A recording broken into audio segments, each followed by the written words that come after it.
Então voltamos aqui com o Dr. Carlos Massini, né? Retomando aí a entrevista. Doutor, seja muito bem-vindo ao Jornal da Rede Alesp. Bom dia, doutor. Bom dia a todos. Obrigado pela participação nesse programa e agradeço a participação. Bom dia. Doutor, o projeto prioriza mulheres responsáveis pela unidade familiar, vítimas de violência doméstica e de baixa renda nos programas de habitação de interesse social promovidos pelo governo do estado. Qual que é a sua avaliação com relação a essa proposta? Veja que o projeto de lei 641 de 2020 do delegado Bruno Lima, ele providencia, ele dá prioridade às mulheres chefes de família, às mulheres que são de baixa renda e aquelas que estão sob medida protetiva em razão de violência doméstica. De acordo com o projeto, vai ser destinado 3% das unidades habitacionais dos projetos de interesse social desenvolvidos no estado de São Paulo. Eu, particularmente, acredito que essa é uma medida, ela visa atingir grande parte das mulheres que estão hoje sob violência. Foi apresentado, inclusive, números de aumento de violência doméstica vertiginosos nessa pandemia. E esse projeto é uma resposta do Estado para conseguir alocar essas famílias, destinar moradia digna, de qualidade e segura para essas mulheres. Doutor, a mulher como gestora da família teria mais garantias. Com essa condição, com essa condição, já que muitas a dependência do cônjuge, como eu estava mencionando aqui antes do senhor entrar no ar. É comum no sistema habitacional que as mulheres pleiteiem o registro do imóvel em seus nomes. É algo que acontece já ou não? Não. Atualmente, o maior número de pedidos de registros e até mesmo de obtenção de financiamento em programas de habitação, quando são programas do Estado ou do governo federal, é muito predominante a presença do homem realizando ou o registro ou o pleito do financiamento. Então, hoje, não é um número expressivo que nós temos de mulheres realizando o registro ou colocando a unidade habitacional diretamente no seu nome. Em razão do que geralmente o homem ele possui a maior renda para obter um financiamento, e quando ele traz a mulher, ele coloca ela como uma dependente na ficha e tudo mais. Sempre os órgãos, os agentes financiadores pedem o titular de maior renda, que possui uma estabilidade econômica maior no registro, por exemplo, de maior tempo em carteira, maior renda, e às vezes a mulher ela não cumpre esses pré-requisitos, ou ela está em condição de cuidar, chefiar da família, enfim. Então, hoje a gente tem visto um número expressivo que é muito comum já, de pessoas que são chefes de família, são homens com renda e tudo mais. Então, não é comum que as mulheres façam esses pedidos de registros. Então, quando existe um projeto de lei como esse, que prioriza, que dá prioridade, que demonstra assim, olha, essa mulher, ela é a chefe da família, ela que cuida dessa casa, ela tem pessoas sob dependência dela. Então, ela precisa ter essa prioridade, porque ela está concorrendo com várias outras pessoas que estão na aprovação de ficha e às vezes estão com a vida, não estão numa situação como ela está, cuidando chefiando a família, ou então sob violência doméstica. Entendeu? Agora, doutor, é importante, né? A mulher, ela é gestora de família, ela teria mais garantia nessa condição, já que para muitas a dependência do cônjuge, né, as torna vulneráveis em muitas situações. Exatamente. Como trabalhar que isso cada vez menos aconteça, né? Porque ela se torna aí dependente pela situação financeira. Sim, exatamente.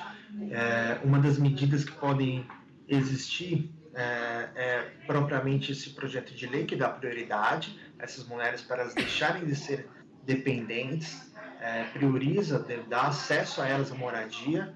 Há também outros mecanismos, como exemplo, o próprio cooperativismo habitacional.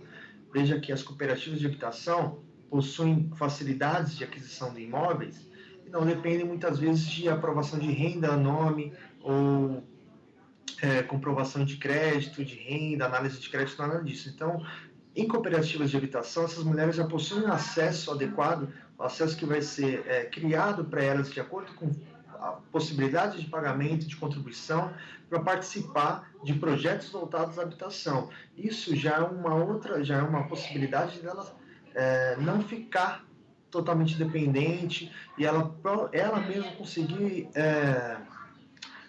obter o acesso à moradia, ter o próprio lar, entendeu? Então, hoje o Estado ele precisa sim criar mecanismos legais, como esse próprio projeto, está dando prioridade a essas famílias, essas mulheres de baixa renda, essas mulheres sobre violência doméstica e as mulheres também com chefes de família de baixa renda e as de violência doméstica. E também as cooperativas de habitação conseguem já dar acesso à moradia a essas mulheres, bastando a participação delas, juntamente com outros cooperados. Né? Não tem necessidade, é diferente de um financiamento bancário que, como eu falei anteriormente, precisa ter lá, uma comprovação de renda, e geralmente essa comprovação está em nome de quem? Do homem que tem mais tempo de trabalho, mais renda garantida. Então, no cooperativismo habitacional não tem essa necessidade, entendeu? Doutor, a gente sabe que essa é uma questão muito delicada e há muito tempo muitas mulheres acabam se submetendo a situações de violência por essa questão financeira, muito porque não querem prejudicar os filhos, né? E não querem ficar sem um lar para amparar os seus filhos. O senhor acha que, de alguma forma, um projeto nesse sentido pode, por exemplo, impactar na questão da denúncia da violência também, no sentido de que a mulher vai ficar muito mais encorajada a denunciar o seu companheiro porque ela tem ali uma garantia de que ela pode ter um lar, um teto, né, garantido. Olha, veja que foi apresentado um estudo que no início da pandemia, assim que o Estado decretou o distanciamento social, nos meses de março e abril, houve um aumento de violência doméstica de 22%, isso calculado em todos os estados, mas vejo que São Paulo sempre é um estado maior, tem mais predominância de pessoas, enfim. Então, no estado de São Paulo já houve um aumento substancial de violência doméstica e, ao mesmo tempo, houve redução de denúncias de mulheres a respeito da violência doméstica. O que isso significa? Que elas estão em casa e elas estão junto com o agressor, elas não conseguem se manifestar, não conseguem fazer uma denúncia e, ao mesmo tempo, estão sofrendo agressões. Então, hoje, a gente entende que existe uma situação muito delicada dessas famílias, que é a mulher, ela não tem para onde ir. Muitas delas não têm para onde ir, muitas delas, como você disse, possuem crianças, possuem filhos, elas não têm para onde ir. Então, é necessário, a primeira coisa, que a gente está falando aqui de moradia, de habitação, é o bem mais básico, fundamental de qualquer ser humano. Então, para a mulher, mais ainda, ela está debaixo do mesmo teto de uma pessoa que agride ela, que violenta ela, e ela não sabe para onde ir, não consegue para onde ir, e nem sabe quais situações ela vai se encontrar fora daquele teto. Então, ela está refém. É basicamente um cárcere privado que ela vive sob ameaças todos os dias, enfim. Então, uma das coisas que o Estado precisa trabalhar é providenciar habitação para essas mulheres, garantir caminhos que elas consigam obter a moradia, o próprio teto, e elas tenham segurança. Isso, como você disse, vai trazer mais coragem para elas denunciar a situação. Eu não estou mais dependente de um lar, não estou mais dependente do meu agressor, eu não quero me submeter mais isso porque eu posso agora ter uma habitação, ter uma casa reservada para mim, eu consigo me dedicar na minha própria moradia, cuidar da minha família, eu posso agora denunciar, enfim. Essa situação também garante segurança e coragem para todas elas. Agora, doutor, o projeto prioriza habitações no sistema público do estado de São Paulo e, de forma ampla, o que precisa mudar na aquisição aí para encorajar as mulheres a buscarem a casa própria para elas? Olha, mais uma vez eu indico que busquem projetos em cooperativas de habitação, que são projetos hoje que são desenvolvidos juntamente com outros cooperados. Elas já podem se inscrever em cooperativas, né? Por exemplo, em Guarulhos, a Sicom possui um projeto com 40% a menos do que é o valor de imóvel no mercado.